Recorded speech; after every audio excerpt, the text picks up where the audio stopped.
Hey guys, Public back with another video, and today let's talk about why you should main a Shadow Priest in Shadowlands. There's a lot of great things happening. I'm sure a lot of you guys are probably watching this video because Shadow Priest got reworked going into Shadowlands, so let's talk about all those good things and why you should consider using it as your main.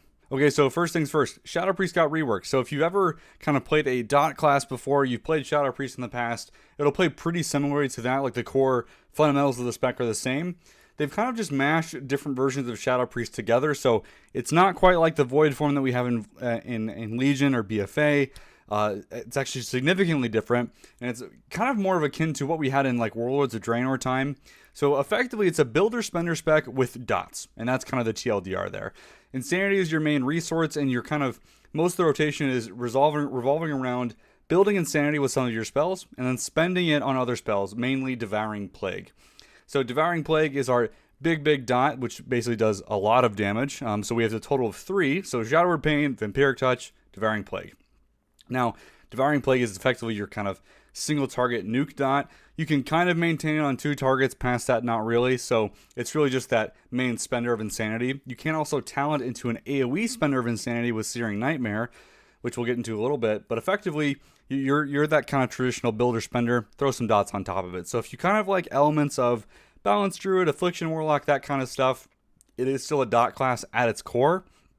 They just added a lot of like really spicy talents and abilities to kind of spice things up, make the rotation really fun to play in Shadowlands, and all that great stuff.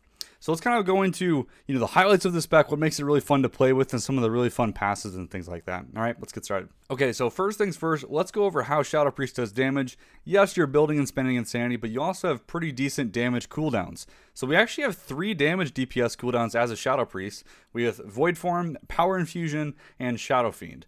So a few of these are probably a little familiar to you if you've ever encountered a priest before. So we'll kind of start with the biggest one, or the longest one, I guess you should say, which is Shadow Fiend. So Shadow Fiend is by default a 3-minute cooldown. Summons a Shadowy Fiend to melee your target, which generates you some Insanity. Not the greatest cooldown, but it does give you some kind of passive Insanity to the rotation, so there you go. There is also a talent to augment this into a 1-minute cooldown Mindbender instead, so a little bit of diversity there. Our next cooldown is Power Infusion. This is probably one of the ones that's fun to play with, especially if you've ever played Priest in the past. It just gives us a lot of haste. So it's a 2-minute cooldown to give us haste. You can also cast this on any ally of your choice as well. So if you want to kind of be a more support role Priest, that's an option here. There's even a legendary that says if you cast Power Infusion on someone else, you also get Power Infusion. So that can be really great depending on what you're doing, whether you're maybe in an arena or something, or depending on the strengths of other specs and raids. So kind of a neat little strength that we have. And the last cooldown, this is definitely the most impactful one, is Void Form. So Void Form was recently reworked going into Shadowlands, so it is now a cooldown. So if you ever played Shadow in the past, you know this was kind of just something you were in and out of all the time. But now it's a 1.5-minute cooldown that lasts baseline for 15 seconds, although depending on your talents, you can actually extend that a little bit. And what Void Form does, increases your damage done by a lot. Also acts as if your mastery is on every target that you're attacking. Get access to Void Bolt, a lot of great stuff. And depending on, again, your level 50 talents, that gets augmented a little bit differently. So you have a lot of different ways to play around the spec. The good news is, with all these cooldowns, they don't really dominate the spec as much as they would for other classes and specs. Sure, they do a decent amount of damage. They definitely help us out there, but it isn't something you should be that concerned about. Our damage is actually still pretty consistent. We do have a great opening burst, especially with Lust and things like that, but past that, we're really not that tied down to our cooldowns for damage, but we can use them to kind of help either skip a phase or really push one part of a boss or something like that, which is really great to have.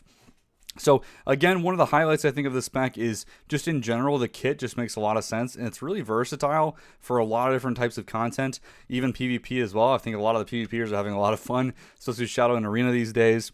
And I think because of that, it's getting a lot of just notice. A lot of people are playing the spec, which is great. And I think another big thing with the spec that I have to mention if you're thinking about playing a Shadow Priest is the talent tree. We have so many great options in the talent tree. They're still tuning a lot of stuff, so it's hard to say this talent will be better than this one or things like that. But there are a lot of great options here for you to pick if you want single target damage, spread target damage, or stacked AoE damage, which I think is just a great thing to have in the spec. A lot of the rows make very distinct choices with each other, which is going to be awesome. If you want to see more of those choices, I suggest checking out the guides that I'm going to be coming out with, whether it's pre-patch or when Shadowlands actually comes out. We'll kind of break down every talent row and things like that. Plenty of videos going over that, but some quick highlights of awesome talents that I really like.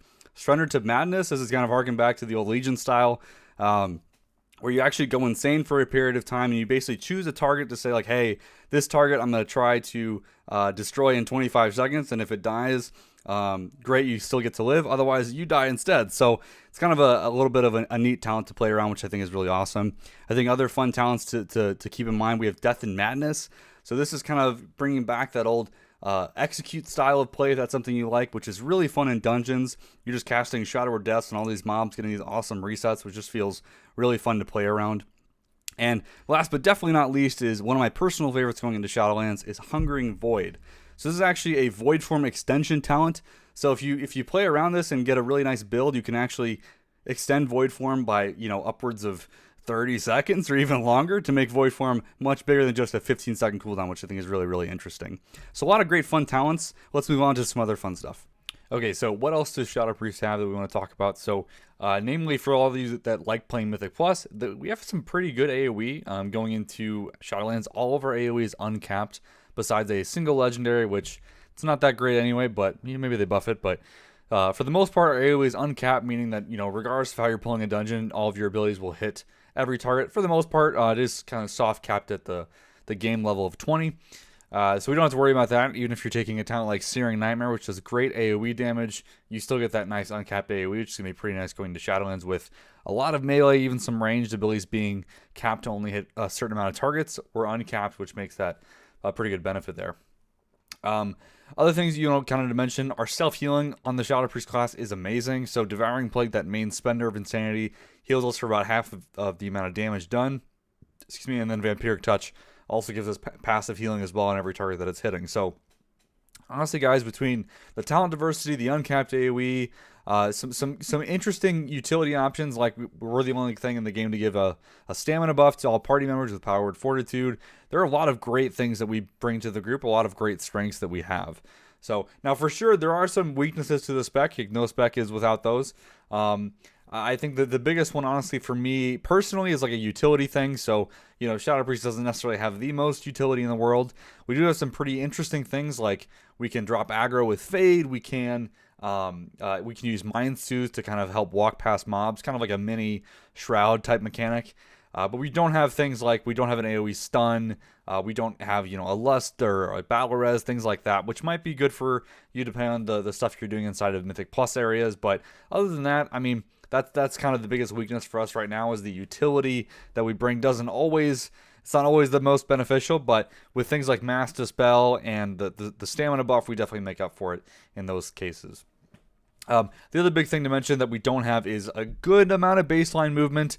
We can talent into Body and Soul, which is a great form of movement, and honestly, this is actually more or less canceled out depending on your Covenant choice.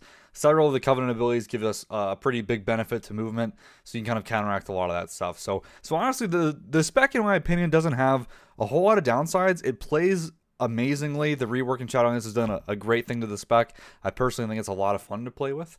Now there are some new things that we got. I guess like everything is kind of new, but as far as the borrowed power is concerned inside of Shadowlands, if you didn't know, Shadowlands gives us Covenant abilities, legendary powers, conduits.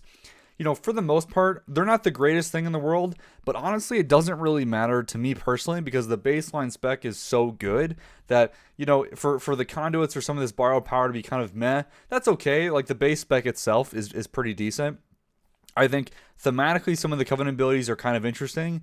Unfortunately, none of them quite give us the kind of a rotational change, more or less, at least right now, which can be good depending on like what you're looking for playstyle wise, because honestly, as a Shadow Priest, there's really not a wrong choice of Covenant to choose. At most, you're kind of looking at like a 3% damage loss or 4%, something like that, assuming you're taking like the best Soulbind, best everything of every Covenant, comparing them across each other. So if you're not the one that really cares about, I want to get a rank 1 parse, that's the only thing I care about, then honestly, you can kind of just pick whatever Covenant you personally like the best. I know me personally, I'm leaning towards either Venthyr or Necrolord. The other two just don't really suit my fancy. I'm not a big fan of those abilities, but I think leaving that open to a lot of players, just kind of pick whatever they think is coolest, is a great benefit to actually picking the Shadow Priest. So there is that. There isn't like, oh, if you don't pick this Covenant ability, you're not going to do anything. And for the most part, that's not really true for Shadow. They've done a pretty good job of kind of balancing things between each other. There's still a lot of ongoing things, so who knows, by the time Shadowlands come out, that might change a little bit, but that's where we're at right now. And guys, the last thing to mention are legendary powers. So in addition to having good, baseline animations, we do have some cool legendary effects I wanted to call out that I think are pretty interesting. So Eternal Call to the Void is my favorite legendary that we have. It basically brings back an old artifact trait that we have and summons tentacles to Mind Flay or Mind Sear your target, which is quite fun, quite passive insanity generation, which is always good. Is it the strongest legendary we've ever had? No, but it'll be a good for most scenarios. You can kind of get that legendary and be good to go. Some honorable mention legendaries I do want to bring up that are kind of interesting. The first one is that Power Infusion one I mentioned before, where you can Power Infusion an ally and then also get it, which is a great kind of support legendary if that's something you want to go with. Another one honorable mention too is Shadow Flame Prism. This is another Shadow specific legendary that does change up your playstyle quite considerably if you're using it, because you do kind of want to funnel Mind Blast and Shadow Death into your target, and if you have Mindbender or Shadow Fiend active, it actually teleports behind them and then AoEs 5 things around them, which is pretty interesting to play with. The numbers on it are not the greatest, so hopefully they buff it up to make it a bit more competitive, but honestly it's a lot of fun to play around, so hopefully they bring that playstyle back. Alright guys, that is it for this video. I hope you enjoyed it. I hope you consider maining a Shadow Priest. There are a lot of really fun things I couldn't mention here just because I want to keep the video a little more condensed than usual. But, check out the other videos on my channel. I stream on Twitch every now and then if you want to see some gameplay footage of stuff. So hopefully this is convinced you to at least try out the Shadow Priest going into Shadowlands. A lot of fun stuff to look forward to. And guys, big thanks to all the Patrons that are supporting me right now. These videos would not be possible without the amazing support that I'm getting from them. So thank you guys so much for supporting me. It means the world to me that I can do this. It's a nice little side hobby. So, and again, thanks so much for watching. We'll see you in the next video.